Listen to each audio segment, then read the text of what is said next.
So, CIG went to bar citizen China in Xi'an, and we got a ton of information. As always, these bar citizens in China are pretty much like a mini citizen con where the developers go, and it's a huge event, so that's why they always give tons of information over there. We got information about ships and vehicles, about the flight model, about multi-crew and capital ships, about gameplay and career, as well as the tech, and there are also some questions that CIG refused to answer. So let's get started and let's see what transpired out of this event. First, let's talk about ships and vehicles here, and we learned that they are going to be more non-combat focused alien ships this year. Now, this is great. This is something I've been calling on the channel for quite some time. It would be awesome, especially to see some Xi'an mining ships, right? Because for sure, the aliens are also going to make their own economy. Eventually, they will have their own systems, right? And when that's going to happen, of course, we should expect to see a full-fledged alien economy with alien NPC ships that are going to be supporting that economy, so it totally makes sense. The Ironclad's weapon loadout will differ from concept and will also have a bigger cargo hold. This is something that we have been told already, right? So that's not really much of a surprise. We just have to wait for a couple of days to see just how big it's going to be. The Kraken is not going to be a modular ship, and the Dragonfly Bay was moved downstairs and connects to the cargo hold through a vehicle ramp. The Privateer variant releases after the base variant, so when the Kraken is coming, hopefully next year, it's just going to be the base variant, and the Privateer one will be coming later, maybe when player-to-player markets are going to be a thing, I suppose. Unfortunately, we got some bad news regarding the Javelin, which is not going to be flyable in 2026. When it arrives, it will arrive with modularity and a Tier 1 medical bed, as well as a cargo module. Now, is that bad news regarding Squadron 42? Because CIG did say that their biggest ships, including the Javelin, will be flyable when Squadron 42 comes out. So does that mean that Squadron 42 is going to be delayed and will not come this year? I guess we'll have to wait and see.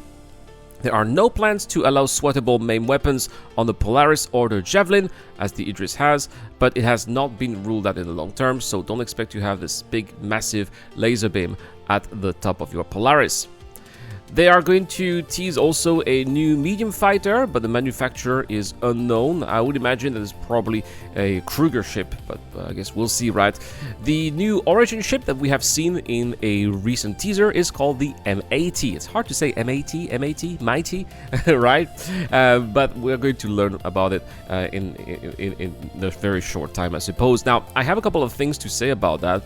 I think that CIG drop the ball with the 400 series. The 400 series is just slightly smaller than the 600 series. I think the 400 series should have been called the 500 series, and that heavy fighter should have been the 400 series, which leaves room still for a 200 series at Origin, which I still believe, I've been saying that for quite some time on the channel, I think the 200 series will be a passenger ship, think like a Mercedes S-Class, but in space, right? So anyway, still called the M80, but from the teaser that we saw, it looks like it does have an interior as well, so it's probably going to be a much bigger ship than the M50. Then the devs answered another question about the Kraken, which is going to have 2 medical beds of unknown tier, and the Odin is indeed confirmed as the new battlecruiser.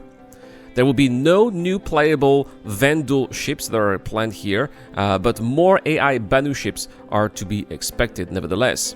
Some of you may have noticed that the Idris in Squadron 42 does not exactly look like the Idris in Star Citizen, and the reworked Idris model from Squadron 42 will not brought back into the PU until after Squadron 42 launches. It's probably going to be an update that will be made afterwards. Last but not least, regarding ships, suit lockers are effectively being worked on here. Prototypes already are running to retrofit into other ships, and I cannot wait for this to happen. The idea, of course, is that we eventually live on our own ships, right? Our ships are going to be our homes, and so we're going to be able to put our weapons or armor, and we're going to be able to more easily log in and out, and well, that's definitely going to be helping to go to that direction. Alright, next, moving on to the flight model here, and a new flight experience is indeed in development. It's going to be a full overhaul covering not just flight, but also weapons, bullet speeds, and engagement ranges. The team tested lowering bullet speeds and extending engagement range for more cinematic, tactical combat where players can dodge fire, but it's still a big work in progress at this stage. Missile unreliability is largely known for being a network issue. The goal is to slow them down and replace binary countermeasures with maneuver-based dodging. Missiles and torpedoes use a similar flight model as ships and are affected by atmosphere. Torpedoes are exclusively for massive targets. Using one on a small fighter should feel wasteful, so we also are not going to get any stealth torpedoes as well.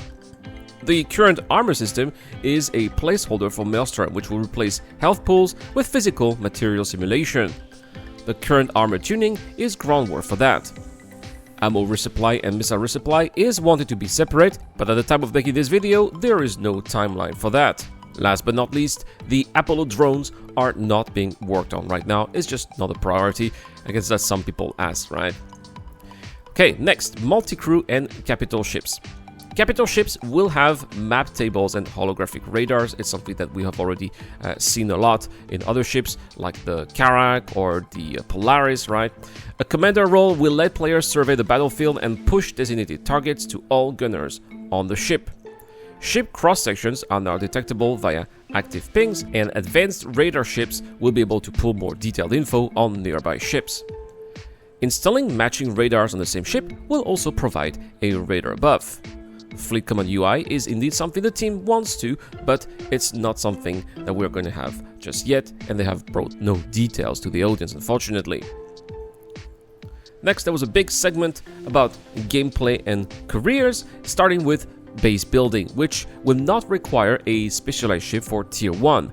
The Pioneer will also not be flyable alongside Tier 1's release, so if you don't have a Pioneer, you're still going to be able to do some basic base building.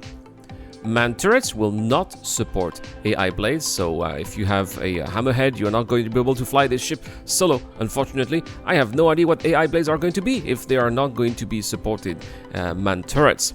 Damaged turrets can be repaired from the inside of the ship as long as they are not destroyed. Ship hangar service in 4.8 will not allow larger ships to rearm using their own cargo, so something that is planned in the future, but let's say you have a lot of ship ammunitions in your Polaris, but no more ammo of your Polaris, you're not going to be able to rearm your own Polaris, which I think sucks. Speaking of ships, we've also learned that crafting or upgrading ships will provide performance gains only, but no visuals or hardpoint changes.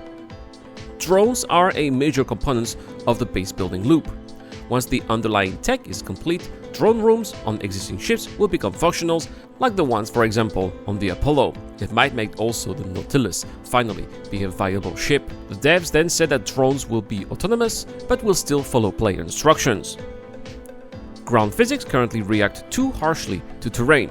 Ground vehicles are essential for base building and combined arms, but are kind of a pain right now to drive, and CIG knows that. Large and extra-large hangars will not get additional pads for now. Modular hangars are a long-term plans, however. Some temporary jump points are planned for 1.0 and could lead to brand new locations that have unfortunately not been revealed. Stellar storms are also confirmed and will make their return in the Pyro system. CIG also talked about underwater exploration, which is planned, but not in the near future. But as of right now, in 4.8, it's interesting to note that water does not instantly kill you when you go inside. They're going to have some economy-focused updates coming in the next few months, so we should see more on the economy. And some of these updates might even include food, which may receive some additional buff within 1 year.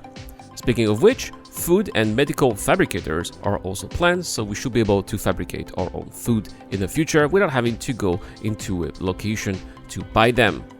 Research gameplay is something the team wants but has not had the time for, so it's something that there's basically nothing new here. And LLM-based NPCs are being explored, so these are NPCs with various types of personalities, but again, that's something that's going to be for the far future.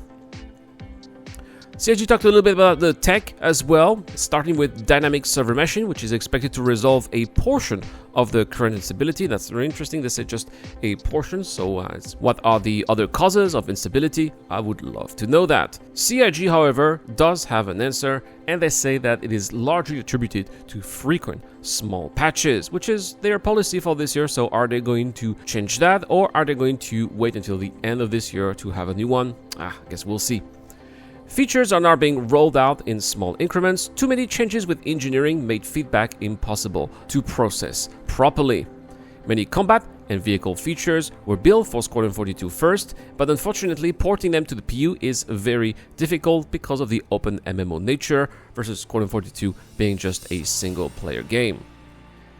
For those who have a gamepad, it seems that gamepad support needs a full rework, including UI for the Precision Universe. Squadron 42 improvements will be ported eventually to the PU, but it's not going to be instant once it releases.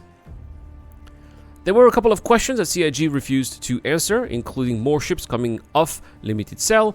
They did not want to talk about a Constellation Mark 6 series because the current version in lore is the Mark 5. That means that we are going to eventually have a Constellation Mark 6 series. It's just something that needs to happen at some point, right? The Origin ship teased by SCL here is now known as being the M80 Heavy Fighter. They didn't want to talk about it. Obviously, they're going to be waiting for DefenseCon, and they did not want to talk about the Kruger S65. So yeah, lots of things that needed to be discussed. It seems that a lot of the focus was about ships and vehicles as well as the flight model. It makes sense because DefenseCon is coming. They want people to be hyped about ships, and of course, they hopefully want to have a new sales record, right? Anyway, don't forget that we have a giveaway this month. Giveaways are back on YouTube. I'm giving away an Aurora Mark II. All you have to do is to subscribe to the channel and comment to any videos posted this month. I will be giving 25 entries that way, automatic entries for Patreon and YouTube members. So if you want to support the channel, that's one perk that you are getting. I'm also giving away a Golem Ox on Gleam. You'll find the link in the pinned comment. And for Patreon and YouTube members on the Discord, there's also an Atlas Geo. Good luck to everyone. I wish you guys a wonderful day. Take care, everyone. A big shout out to Dr. Frobin, So Carter Sisters, Ducky to Ducker, Shadow Rise, and Zero Crusher. I've been Iran, and I'll see you guys in the next one.